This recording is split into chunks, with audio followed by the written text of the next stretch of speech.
All right, we are back with part two of the Sergio Torres story. Um, Last episode was super fun for me to talk to Sergio because I've talked to him before, but never in this much detail. And it's really interesting because obviously I've read the book more than once, watched the documentary as well, but I think it's different, hearing it right from Sergio and being able to ask the questions I have and everything. So I think where we left off was you had the trial with Brighton, which you thought went okay, but you weren't like super surprised that things didn't work out. And then I think if I remember rightly, you had like another trial kind of set up, and maybe you had gone for a couple days or something, but fell out with the agent that you had been living with, and then you were I guess homeless for the tiny bit before your mom had talked to one of her friends, and apparently one of your friends was living in London at the time, and you went to them to kind of have somewhere to stay at least. Right. And I think like it's that was one of those moments in the book where that really like hit hard for me because I think it would have been we talked about this before. It would have been so easy, like um there were a lot of moments where it would have been so easy to give up, but that was probably the one for me where I was like, like how many people after being rejected and then falling out with the agent, not having a place to stay anymore, most people would have been on the next flight home. And their story. Not having much money. Yeah, true. Like if, yeah, but like, and I mean, I think like some people might look at that and be like, oh, he got lucky. He had a friend there in England, and had like things kind of like worked out. But I had this coach a while ago who had said, you used to always say this, but um, you make your own luck. And I think like a lot of the time, sometimes people look really lucky, and it's because you know when you put in the work, when you try to figure out ways that things work out, because especially in life, but also in football, things never go to plan. But if you're always trying to figure things out, you'll find ways to make things work. And I think a lot of people, like, even if they had a friend in London, maybe they'd still take off. So tell me a little bit about like reuniting with your friend and everything. Yeah, definitely. I think I agree with everything what you said there. It was probably the easier way for me was just to get the plane. I had a ticket to go back. That would have been the ideal, no ideal. I mean the easiest way. Just go back home. I had, like I said, my family was back home, my friends, everything. And then I don't know, but something inside of me was telling me, this is your only chance because you're already 22 years old. I know it's late for football. You don't hear many cases of people coming professional after that. So I say, if I go back home, that's it. I'll be working with my dad in the brick factory forever. And it's not that I didn't like it. I loved working there, but Yeah. my dream, it wasn't to be there. Like my dream was always to be a professional, and I don't know. So that's why I decided to stay. And then with Christian, yeah, we played together in Argentina, but I haven't seen him for about 4 or 5 years, and I haven't really spoke to him. So it wasn't like my really close friend, but we used to be teammates for 2 years in Argentina. And yeah, when I spoke to him, he said, "Please come." Like his agent, Jorge, he's also Argentinian and living in Paddington. So I was like, wow, going from South London and like not a great area to going to live in Paddington for me was like right next to the High Park, like Yeah. beautiful area. So and that's what I've done. I at 6 o'clock in the morning that day, I packed my bags, everything. and then I just left, took the train. I had to add I didn't have any money left, so I had to call my dad to send me some money from Argentina. Yeah. So he did send me some money. I think it was something about 300 euros or Yeah. 300 pounds. Like, To wasn't that add to much? the 300 you had come over Yeah. with on the plane. And my dad always tell me after, say, why did I give you so little? I was like, but Jorge gave us a place to stay, and then he said that he got us another trial in a team called Mosley, which is Mhm. they were playing the Ryman second division, like it's the eighth tier from the Premier League. Yeah. How did So that feel going from because you had just been on trial with the team in League One in the third division. Obviously Brighton plays in the Premier League now, but yeah, not in those days.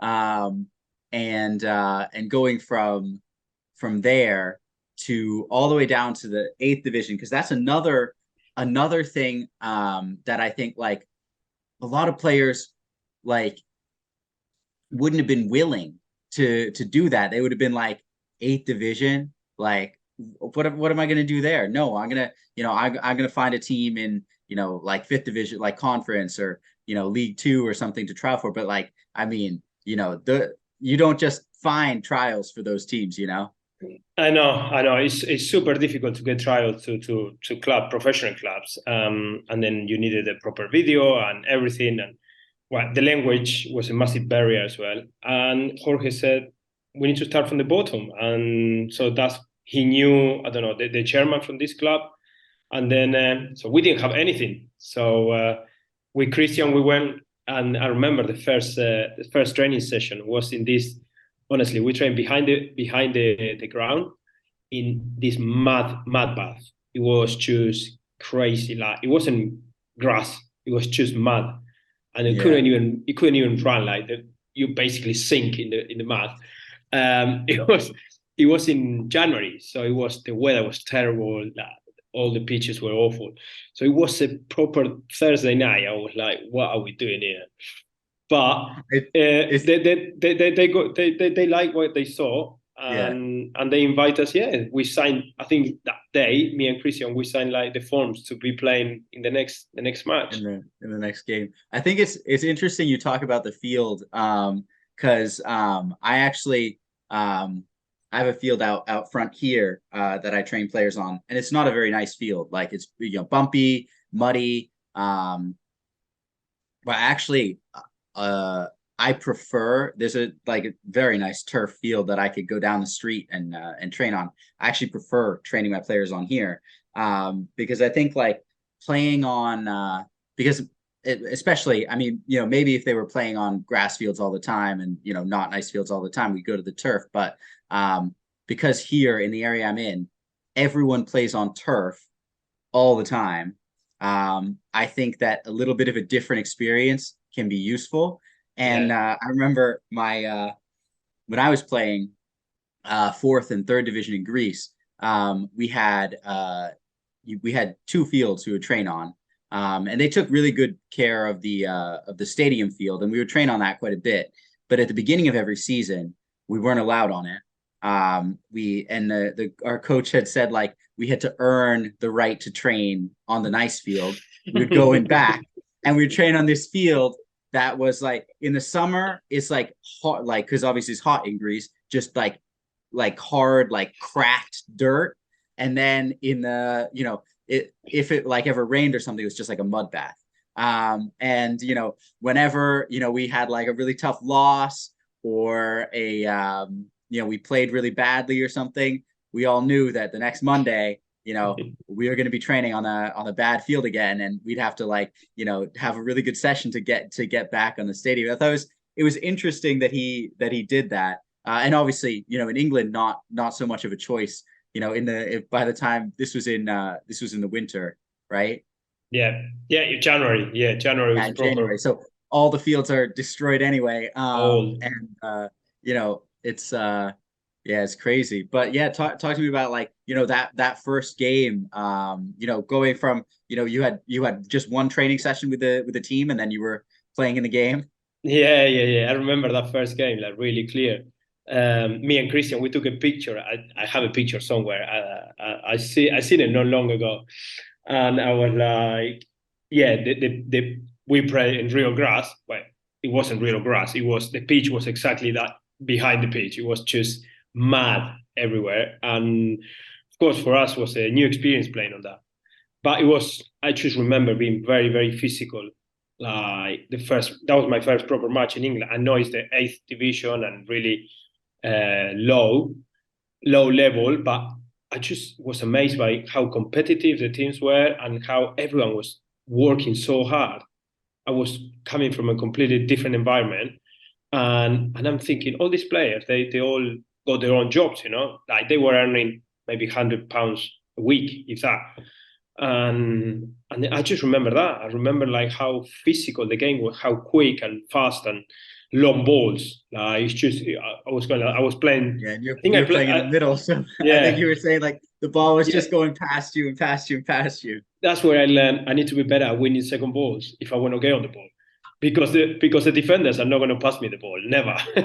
Yeah. So yeah, it was really good. We ended up playing about 5 games, I think, me and Christian, and then the manager, the chairman, said to our agent, "I'm sorry, but we don't have any money. We can't pay them." But at the time, they said they're going to give us £100 a week. Yeah. And then he came to the end of the month after 2 months and said we cannot pay them nothing. Had they So had they had they paid you, or they hadn't no. paid you and they couldn't pay you? Oh no. So not even £200, because at this point Jorge was helping us financially, like to rent this. We rent a little flat around there. So we were like, oh my god, we already owing money to Jorge. But the manager, such a nice guy, he said, look, we cannot pay them, and they good player, they too good for our level. I think they should go. He said to our agent, I know the manager of Basingstoke Town, which they were in the 6th division. So you got the top 4 professionals here, League Two, and then you got the conference, which mainly every team is professional as well. It's the 5th, and Conference South, and this team was in the Conference South. He said, I know the manager really well, and I think you should go and try there. So he spoke to the manager. They were short on players, and they invite us again on trial for another Thursday evening. Yeah. Before the match. Just really quickly on the games with what was the team you were playing with in the 8th division? It's called Moseley. Moseley, okay. It's near Hampton Court. I don't know if you know Hampton Court. It's quite a lovely area I think near Kingston. Okay. Yeah. Did you kind of agree that you were above that level by the end of those couple games? I thought technically me and Christian were better than the players who were playing there, technically, but definitely not physically. Physically we were behind, but technically I thought. Were you able to like make an impact on games, and like how, if obviously we're saying like the balls were going over you and it was tough to kind of get involved in the game, how did you kind of make the impact you could? Yeah, when I got on the ball, I was always passing it simple, or if I could, if I was a bit higher down the pitch, I was trying, and we're playing. Christian was a striker, so I was playing. I think I was playing left mid my first few games there, so I was joining quite a bit in the attack, and I don't know. You never see me play, but I had a bit of flair. I lost it after, but I had a bit of flair. So I had proper long blonde hair, and I caught their attention probably by doing 1 or 2 makes and maybe putting the ball over someone's head or something like that. I thought, yeah, technically we were okay, better than them. That's what I thought. Yeah. Yeah, I think it's cool because something I say to a lot of players is it's really it's important. I think like one of the most important things for footballers to know the kind of player you are, because if you don't, or like you can sometimes get lost. And if you're not the fastest player, don't try to be the fastest player. If you're not the strongest player, don't put yourself in situations where you have to be the strongest player to get out of them, and I think like you always have to play to your strengths. And there's always a way to do that, even if, it's not going to be perfect. And I'm not saying, don't work on your speed, don't work on your, strength. But the things like one question I ask a lot of players is actually, the first, when I meet with a lot of players one-on-one, it's like the first session we do is building towards answering the question, what makes you special as a footballer? Because I think knowing that, you can always, like, when things aren't going your way, you can always kind of come back to it and say, this is what makes me special. Okay.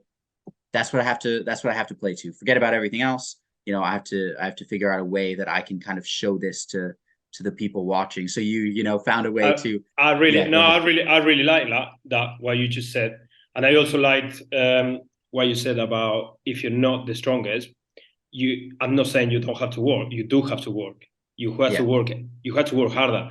I had to work harder in my physicality because I could not compete. Simple as that. Like I was getting pushed all over the place. So it's not like all of a sudden I started doing push-ups and then I was strong. No, I just learned within myself that I have to basically compete, learn to compete. But yeah, I learned that by the game by game. I wasn't all of a sudden I wasn't going to the gym and pushing weights. It's just I think I found it like getting stronger by the matches, and then some players I couldn't compete. Like strong like they used to put their hands like that, and then I'm not moving. And I'm So sure I referees learned. in lower division England are going to let a lot of things Oh yeah, go. especially I didn't get much because we're two Argentinian playing for Yeah, everyone in English and a bit of flair. You get kicked and then 5 out of 10 like they give you a free kick. Some yeah. stop diving, stop I diving. think I saw some video or something today talking about, like, our referees failing. I think it was Saka, because not protecting players who have a little bit of Skillful. flair or something. And like I always I do understand protecting players and stuff, but there's some for me, like I see some nowadays when I'm watching Premier League games or games in other leagues. I love, I do love a really hard, like a nice hard tackle. Yeah. That's, that is clean. But, definitely a nice hard tackle. And sometimes, it's, yeah, I don't know. That's why. No, I completely Yeah, agree with you. I love how competitive the English football. That's why I stay. That's why yeah, I said I want to play here because it's fair, it's competitive. Everyone gives 100%. It doesn't matter if you have to wake up at 5 o'clock in the morning to go to work, or you choose. Everyone gives everything, but in an honest way. Like you don't see tackles that someone's going to go and trying to break your leg, yeah, which I see in South America. I see it in Argentina. People are going to basically trying to break you, and yeah. I then remember. there it's like it's exactly what you said. And then I Crazy. learned that part, and I loved it. And then all of a sudden, I'm becoming this flair player which can tackle. Yeah. So yeah, and that's another thing, like picking up different different attributes from learning from different situations. So you had your first taste of real English football in those 5 games with Mosley, and then showed up to Basingstoke to trial with them. And what Yeah. was your impression of that? First, like I said, like the first we trained on the Thursday, and exactly the same happened with the Mosi. We spoke after the training, and the manager said, "Look, we are short of players. Like basically, they signed us. They signed us on the Thursday, and then so we played. They said, come on Saturday to the match, and you're both gonna be on the bench. And then they were playing a home game. They about 600, 700 fans used to go to these games. But it's like a lovely little stadium. It's a nice, quite big town, Basingstoke town. And I think just really quick, I think like a lot of people I see videos and stuff all the time about I think something that a lot of players, at least in America, like underrate is like the like you don't need to be at the very, very top for things to feel like really Yeah. really can feel Yeah. really magical, even playing in like, playing in front of 600, 700 people. That's not nothing, and it's probably 600, 700 people who really care about how the team's doing, Yeah. and sometimes it can feel, it can feel really, really cool, even at a lower division like that. I think, yeah, I think it's underrated sometimes. No, honestly, for us was the first. When we played for Mosley, I think it was 50 people. So two Yeah, league above is already about 500, 600 people. yeah, And I remember the first game we got there late because the train was delayed or something. And then the players were doing the warm up. And I go to the stadium and Henry was his name, the manager. He said, like, hurry up, hurry up. We did not understand a word what he was saying, by the way. And then he said, you go and do the warm up. You starting like to me. So I, all of a sudden from being on the bench, I was starting the match. So I done about 10 minutes the warm up, and yeah, then we called us in to start the game. We were about an hour late, and so anyway, I didn't know any of these players, and then I'm just sitting there in the dressing room, and me and Christian we look at each other, and this guy was talking and talking. I just saw my name on the board, and then I see where I was playing, and then no one spoke Spanish. No one in the club. yeah, Normally, you get one that it knows a bit Spanish. yeah, There, no one. So yeah, we end up. I played. I loved it. I remember the first game. We won 3-0. I played quite well. Again, I done a few flair things. I played on the left wing. Christian came on. He scored, and I got man of the match my first game. So it was perfect start in the new club. Couldn't, like I said, we couldn't really speak, but me getting man of the match, Christian scoring, and all the fans were like, all of a sudden, who are these two Argentinians? Like, yeah, and then we had to move to Bainston. It was about 2 hours from where we were staying. We didn't have any money, as you know. So Christian was like me. Christian was the same. And this guy just offered us. He's got this bed and breakfast place, and one of the fans. So he said, "You can stay here for a few nights." So we stayed there a few nights, and another fan came and said to the manager, because the club started talking, there's two Argentinians, they haven't got a place to stay. Basically, they haven't got a job, they haven't got nothing. yeah, They didn't even have a car. And then, yeah, John said, they're coming with me. I'm going to take them to my house. And we could not believe it, honestly. We went to his house. John is a massive Bensitor fan. His wife, French. About 3 months ago, they got married. They didn't have kids. And then I remember the first day, like we walked through their door, and his wife just looking at us, staring at us. We sat on the sofa, and John kind of explained, and she was not happy. yeah, And I said, and then basically, um, yeah, he took us to his house. They were working the whole day. We were in the house the whole. We could not believe that. Like no one in Argentina will do that for an English guy coming. And all of a sudden, we are in the house of these fans we never met, and then now still one of our best friends. Actually, it was John's birthday yesterday. I spoke to him yesterday, and Mhm. and then yeah, that's how, I don't know, the kindness of people. Like we're Yeah, talking. I yeah. don't know. That's You're what I was talking. gonna It's say. luck. I don't know if it's luck, like you were saying earlier. I think we made our own luck, but this Well, just came from.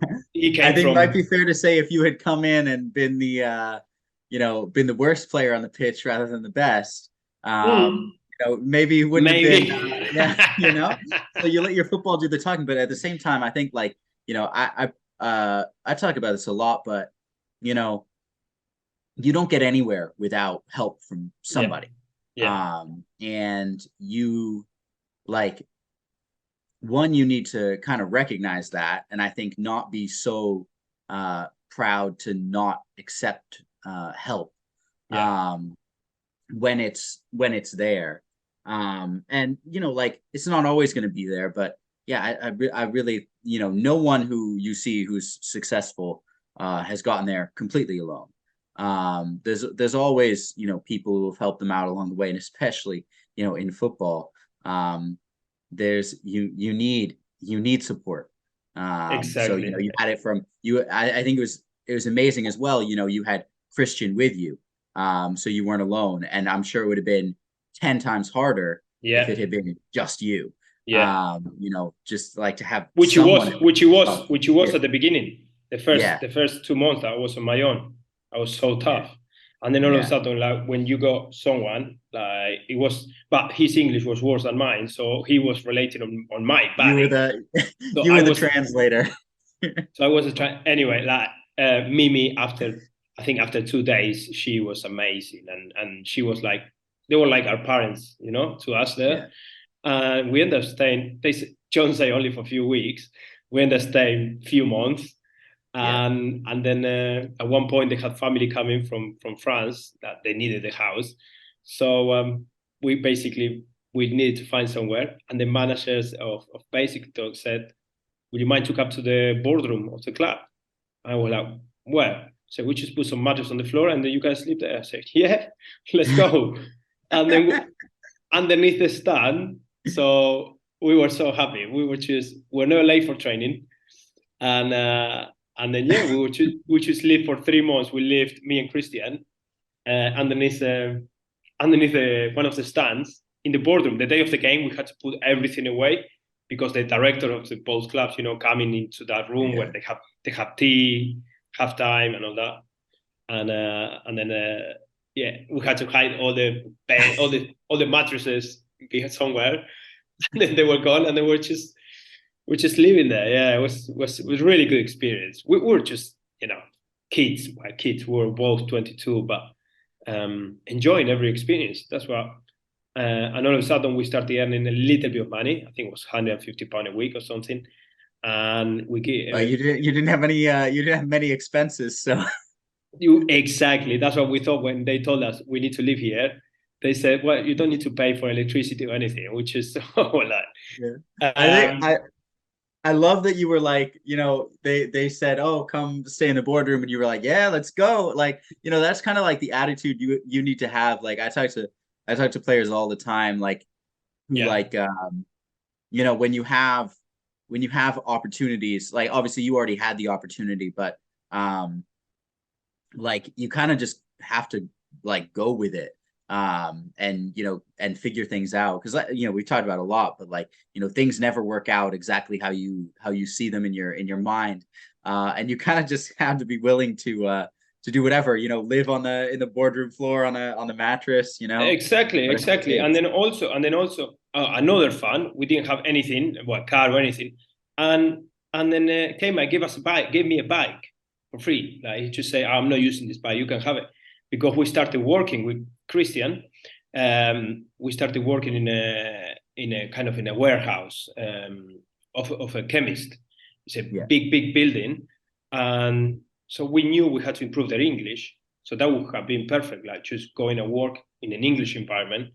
Um, and then that was tough. That was tough. Like what I would say about my journey, waking up at 5 o'clock in the morning, having some breakfast, and 5:30 cycle for half an hour to the place. And then when you had these big shoes with a metal at the front, is because we yeah, used to put things away and all that in the warehouse. yeah. So walking 6 hours non-stop with these big, I don't know how you call it, big boots with a Steel-toed boots, yeah. yeah. So yeah, is that how it's called?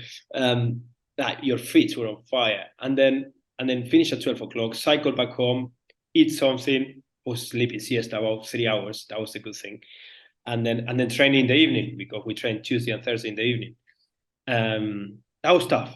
That was tough at the beginning to get used to the waking up early, the work, and the walking the whole day, and then going and playing, training Yeah, in the evening. Um, and then at one point we worked for nearly 2 years there. And then one point the supervisor, who is still one of my best friends, is an amazing guy. He said the rules changed. 2 Saturdays you have to work, 2 Saturdays in a month. So we're like, we can't work Saturdays. We play Saturday. And then he said, well, basically, or you work, I can't do anything. He said, it's the rules of the company, or you lose your job. So he managed to do it when we were playing at home, that we could work that day. When we were playing away, we were yeah. traveling, so we couldn't. So yeah, from that was tough. The first I remember, I fall asleep in the team talk because I woke up, 5 o'clock, going to work, come back at 12. At 1 o'clock, they picked us up to go to the stadium. No, actually, we cycled. We cycled to the stadium, and then we got there half one. The manager started doing the team talk, and then I remember I was gone at one point. I started dreaming, and then I quickly realized I was like, I went and washed my face, and then I played. Yeah. And then I played that first time that I worked the whole day, and then I went and played the match. I got man of the match as well. Nice. I think it's crazy because like I hear a lot of players are like if I could only, take a year or two and dedicate myself completely to football, then I could be good enough to go pro or something. And it's like if you're not like you don't most people don't get the chance, even most professional football, like you don't get the chance to like football is all you do. Most professional players, I think, I looked it up fairly recently. And it was like 90% of players make less than 1,000 a month. That's not enough to live on. They're working other jobs as well. And they're Yeah. still finding time to train. They're still finding the energy. They're still, figuring all this stuff out. And I think that's why, like, it's really, it's a great story for, you had to like, you were living in the real world. You had to get a job and do that as well while you're trying to live your dream. I think a lot of players think that they let things get kind of in the way, but mostly they're in the way in their heads, like, Mm-hmm. oh, I have to go to school, so I can't do as much training, I don't have as much energy. And just like that's the situation. You're 16, like you're in high school. Like, what do you want? What do you want to happen? Like, you want to forget about school and you have to go. Like, and you're living in a different country with no money. You needed to get a job. So you did it. You have to make it work. Hundred Just kind of like percent, accept things. 100%, 100%. I just, I don't know. When you're young, you got so much energy, and then, like I said, I played that game, and I remember I was on fire, and I played really well. We played top of the league. We lost 3-1, I think, or something. But I remember I played so well, and uh, and then after the match, I was thinking, what's all this? Like you had to rest, and no, this teach me for the future when I become a Yeah. pro. You know that you rest the day before, and that which you do have to, of course you have. But I was thinking that day I didn't rest.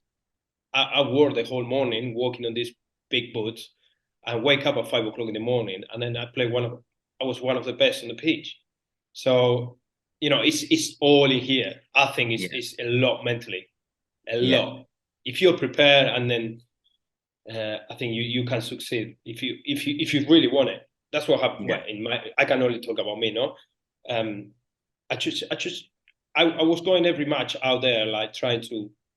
I'm thinking, you never know. This someone told me this. You never know who's watching. Never know who's watching, and that got me from the beginning, thinking, if I'm good enough, they will see me, and that's why I was trying to play every game like I need to be the best on this pitch, and people talk and people. I think that was the best way. That's why I loved England because the lower leagues, this a lot of people started playing in non-league Yeah. professional, like Jamie Vardy, like many players in the Premier League who started like really low. Yeah. I love that you say like you never know who someone is watching. I keep saying like, players, say this to me and whatever, like, like, oh, there's no scouts coming to watch my Mm-hmm. games. You don't need a scout to watch you play. Like, if you're playing in front of like any game you're playing, there's other people there, whether it's like the other team's coach, the other Yeah. players on the other team, if the team's, better than yours. Um, your coach, your teammates, some random dad who's watching on the sideline. There's somebody watching. And if you really play that good, like you said, people talk. Mm-hmm. And so, football it can be a small world a lot of the time. Um, Very, very, if you're very. really, yeah, you just have to treat every time you walk out onto the field as like, if you play well, something's going to happen. Someone will talk about it. You score like 5 goals in a game, someone on the other team is going to go home and say, oh my God, there was, this player on the other team was amazing. He scored 5 goals. His dad hears and, wants to get you on the other team or something like, By the there's way, always. that was not my case. Huh?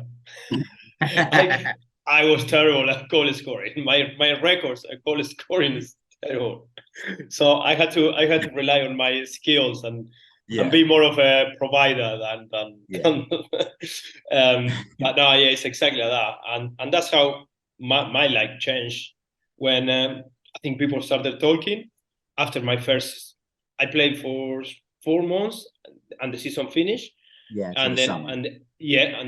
and then we come back, and then I played the full season. That's the full year in the sixth division, and that's what people. I had a good season that, and then that's when people started talking, and I I I didn't know which games, but I knew there was people talking about, and then basis my the club who ended up signing me professional, Wycombe Wonders, they came to watch me few games, and and then it was after we played in a friendly in the pre-season that they invite me on trial again. That's how yeah, I end up going to Wycombe Wonders, and in the game we played in the friendly we lost 7-2, and I was playing against the other team had a player called Rob Lee. I don't know, maybe you might be a bit too young. He played for Newcastle many games. He was already 40 years old playing for Wycombe Wonders, yeah, because he was friend with the manager, John Gorman, and Rob Lee, he was amazing technically. He didn't run much, but technically, Well, he was 40 he years old. Give him a break. honestly, but he was the best player on the pitch technically. Yeah. And then my manager knew him, of course, and then he said, "You're gonna play on him. You got a lot of energy. You're gonna be around him. Don't get him." Well, they scored 7 goals, so I'm not sure if I done a good, great job. But yeah, I end up playing well, and then after once I joined Wycombe, I know the manager asked Rob, "What do you think of this guy?" And then Rob Lee say, "Sign him." He said he was amazing. And then so yeah, and Rob Lee played for England in the 1998 World Cup. Mhm. Wow. So he ended up saying to the coach, invite him on trial or sign him because he was good. And that's how it came about. I went on trial for another 3 or 4 weeks. That was a long trial. And then the manager was so nice, the players were so nice, but he didn't say anything. And I started the season playing for Basingstoke and training with Wycombe. And then I had to get time off from Boots from my job. I said to the supervisor, I said, is this? He said, this is your opportunity. Take as many days off. If you had to, 3 days a week, take him. So he was such a nice guy. And then yeah, just 3 days before the season, the window closed, they signed me for, I think it was £5,000 or something like that, which was nothing. But I didn't care. I was just signed 2 years professional. Yeah, one of the best day of my life. Yeah. I was 24. Yeah, it's amazing how much like even when you like got to Basingstoke and everything, like it was another year and a half really before that Yeah, opportunity came.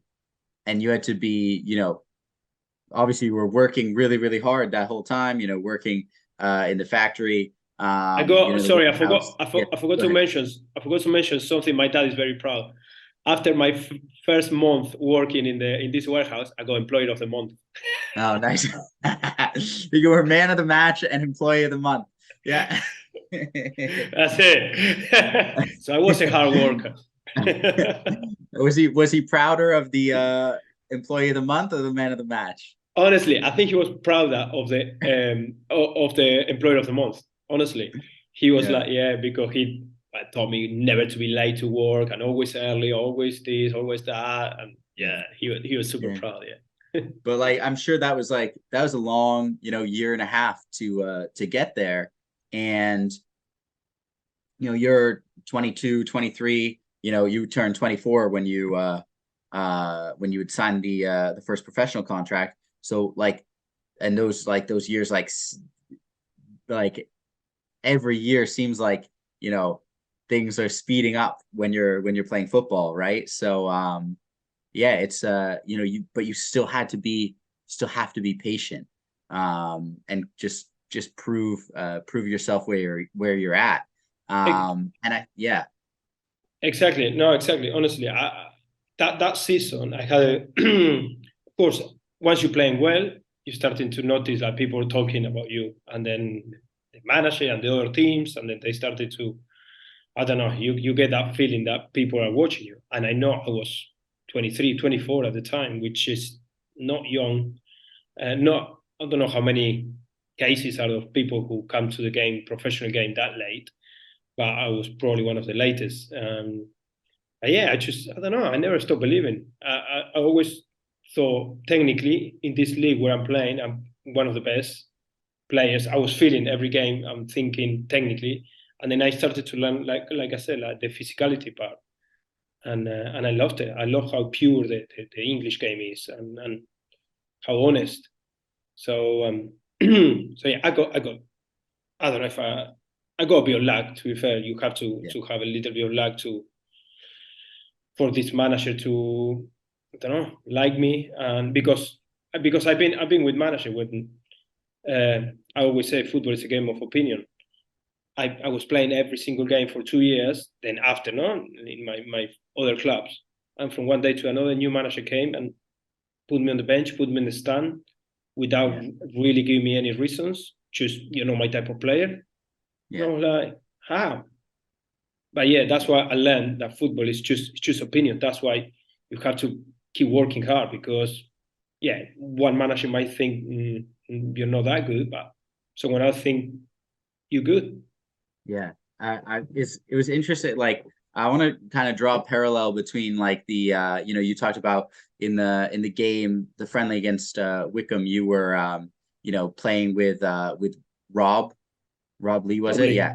Um, and then and he said to the coach, sign him. He's a great player. And then at the your boss at the warehouse, who was saying like, this is your chance, like, go take it. I think, like, we talked about people, you need some help. Mm-hmm. And obviously you need like a kind word from Rob Lee, I'm sure, made an impression on the coach. Of And then course. it would have been so much more difficult if your boss had been a pain Yeah. at the warehouse. But I think, like, when you show people how much you care, and like, I think obviously in that friendly, your team might have been losing, and lost very badly. But you said you played well, you were working really hard to, mark Mm-hmm. Rob Lee, showed him how much, passion you had. And then also, the stuff you were doing at the warehouse while you were trying to, live your dream. If you show people how much you care about something, they'll help you. Mm-hmm. And I think that's kind of what it comes down to.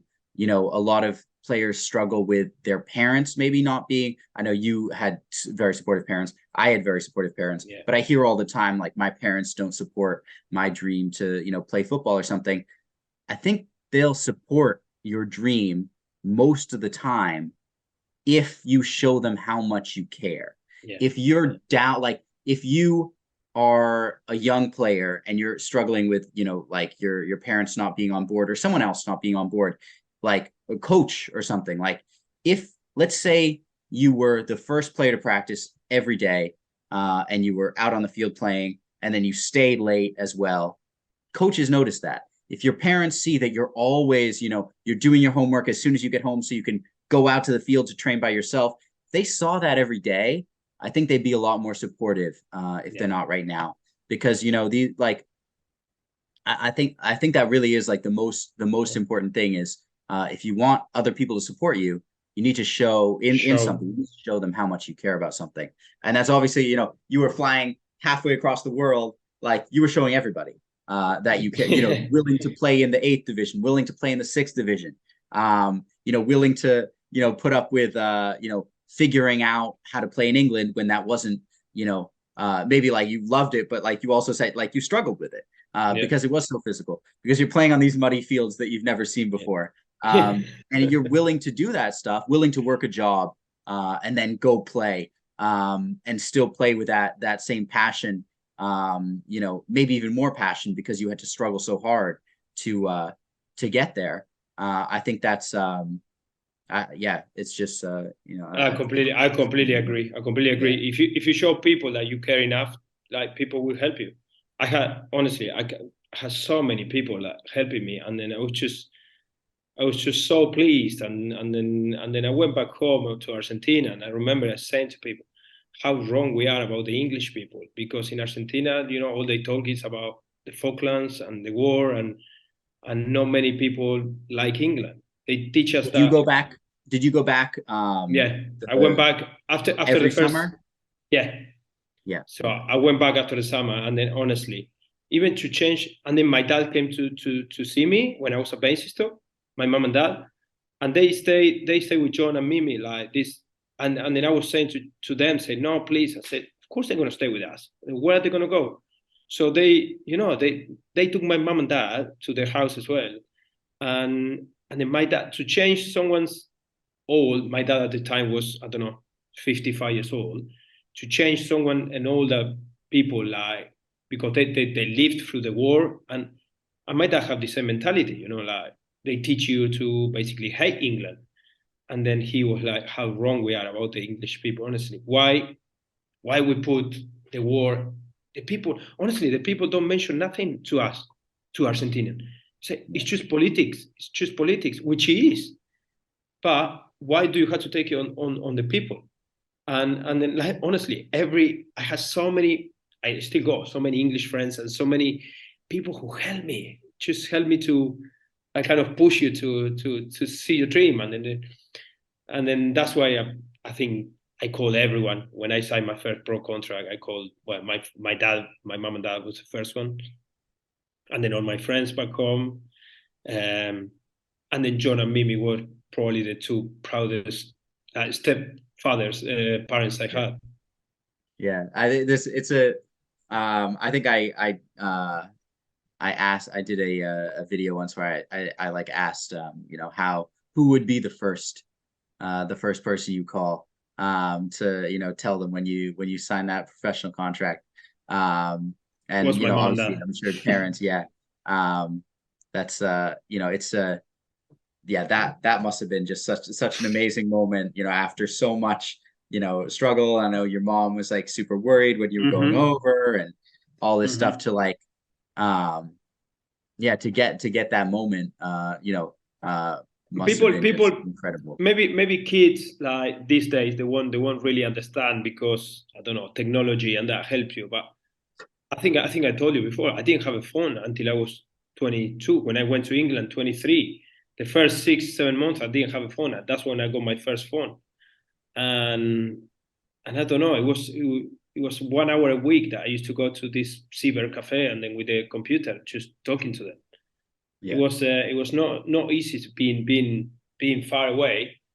Um, but I don't know. I saw it as an opportunity, and like I told you, if I was going back home, that's it. I Yeah. will end up playing just with my mates and working the brick factory.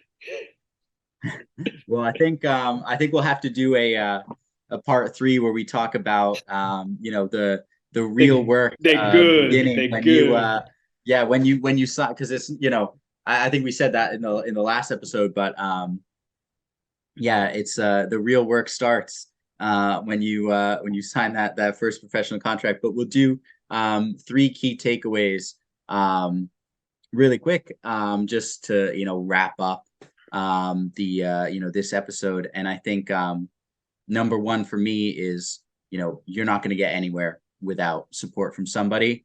Yeah. So be willing to accept it, and like show people how much you care, to kind of make them want to help you, because I think, like, it seems, from your story and from how you are, it just like it seems like people wanted to help you, and there's definitely people you want to help, and people who make it hard to help them. So yeah, just be a person who people will want to help, because it will help Brilliant. you get where you want to be.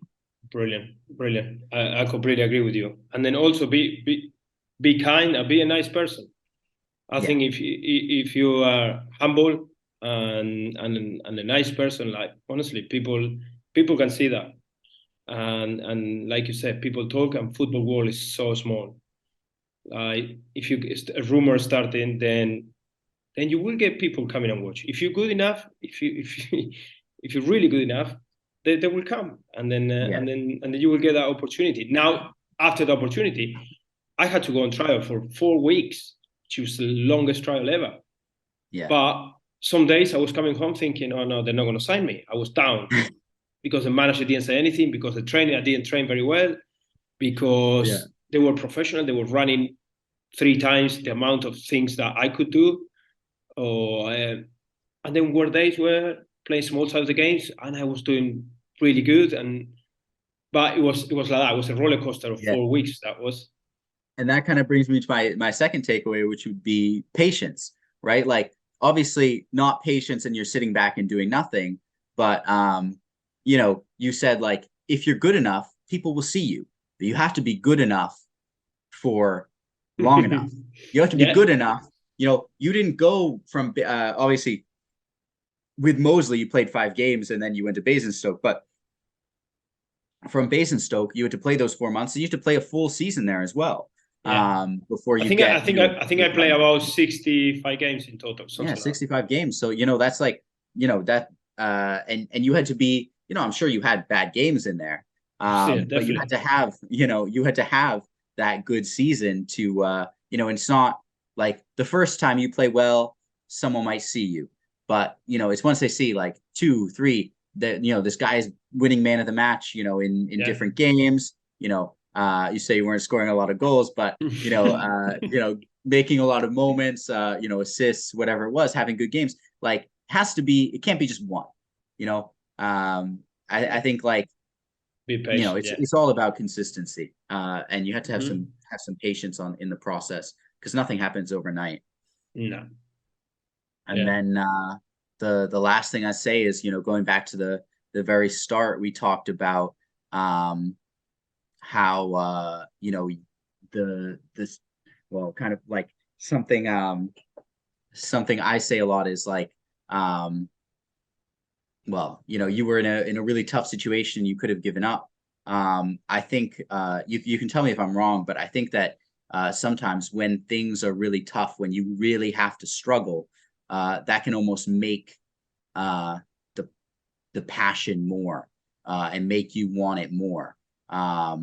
To just like I think that a lot of people um, in sports and also just in the world sometimes like whenever there's an obstacle it's like oh like that's a bad thing, but I think Yeah. a lot of the time those obstacles it's I say it's always an opportunity to kind of like rise up. You were in a really tough situation, but it's if you hadn't been in such a tough situation, this story that we're telling wouldn't be nearly as good.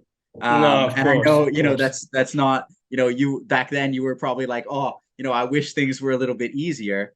But looking back, I'm sure I it's like, know. wow, what did I accomplish? And one of the things which we didn't talk about, and it was probably my toughest moment, and the closest I was to go back home, it was probably read it in the book. It was New Year's Day when I was with Christian. I didn't even have the trial mostly yet. It was and then I had a phone call from my dad. My cousin was like my brother. We grew together. He had a car accident and he died. And that was hearing my dad cry on the phone, and then I just say, I'm coming back. I'm going. I say, I'm taking the plane tomorrow, and then I'm going. And that's it. And then, he put the phone down, and about an hour later, he called me and said, look, he said, if you want to come, come. It's no problem. If you feel like you have to be here, but there's nothing you can do now. There's nothing you can do. And your cousin was so proud of what you're doing right now, what you're trying to do, that kind of do it for himself, for him as well, and then show him like, about your passion. And that was the words of my dad. But he said, I leave it up to you. And then yeah, and then I ended up staying. But that's another thing, probably the hardest the hardest thing I got, the closest I got to go back home and live my dream it wasn't for footballing reason, it was for a family.